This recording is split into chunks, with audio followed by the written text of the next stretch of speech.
Asa sa padong? Are, saka. Saka siya? Are na nakusog ng kuwan. Super typhoon naman ito. Hindi na part. Kuan ko na.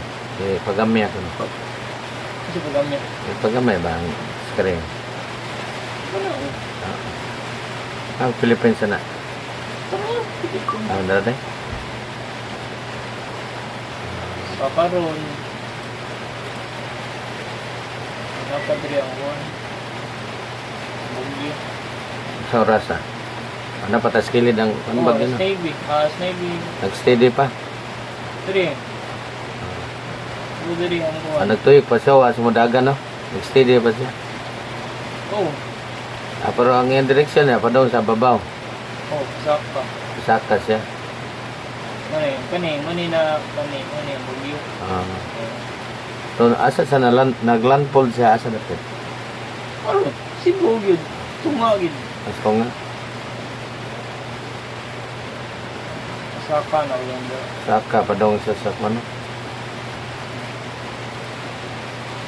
Ikaw isa ko ano? Asa man siya? Ano na bugyo yan eh. Bakulod no? Kulod, Cebu, Bakulod, Kluban.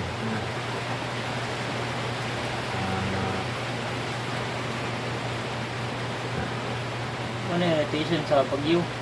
Oh. Ano yung ano, time frame niya? November 5, muna na yung peri ng Baguio. Number 5, so sana na sa Puerto Princesa. Oo.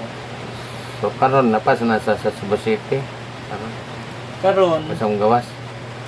napadiri. Na pa sa gawas lagi. O pa sa mo O saan karon? Kasutso.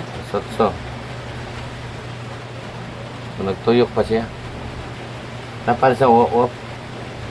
Ay. Morning. Karon. Morning ang karon na. Okay, so napas Giwan siya. Giwan, Tacloban, dan Bantayan Baybay. Ang yang naapekto. At Balugan, Nabal. Wala pa sa da. Mo approach na padungong siya Dagan. Baybay, Carmen, Sagay, Patraba, Bacolod. Mano yung rotation sa Baguio. Rotation niya.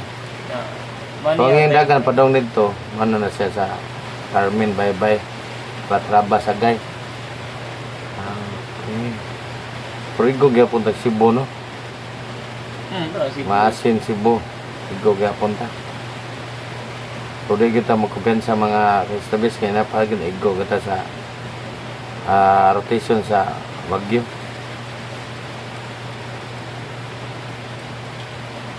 O pag na siya mo gawas din sa Pilipinas. Napada siya nagtuyok pa na siya. Napapadali siya sa kuhan. gawas sa sa Giwan. 6. Sumagawas pa na siya sa November 6. Dugay. Kumaka sinati pagitag hangin-hangin uwan o gang paggigitaan eh.